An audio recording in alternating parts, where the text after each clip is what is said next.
नमस्कार माझ्या शेतकरी मित्रांनो, शेतकरी दादा यूट्यूब चॅनेलमध्ये आपले सर्वांचे पुन्हा एकदा स्वागत आहे। आज आपण बघणार आहे दुपारनंतरचे सोयाबीन बाजारभाव।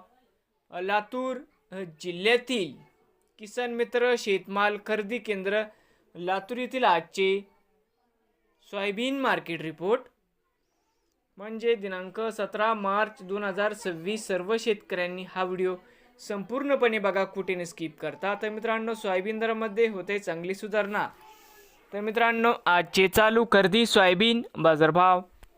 मित्रांनो, या ठिकाणी तुम्हाला सोयाबीनचे पेमेंट लगेच पाहिजे असेल, लातूरमध्ये आज सोयाबीनला 5400 रुपये क्विंटल लातूरमध्ये आज सोयाबीनला बाजारभाव मिळत आहे। तर मित्रांनो, नवीन आले असाल तर शेतकरी दादा यूट्यूब चॅनेलला सबस्क्राईब करा रोज सोयाबीनचे व्हिडिओ बघण्यासाठी। लातूर जिल्ह्यातील हे त्याचे सोयाबीन मार्केट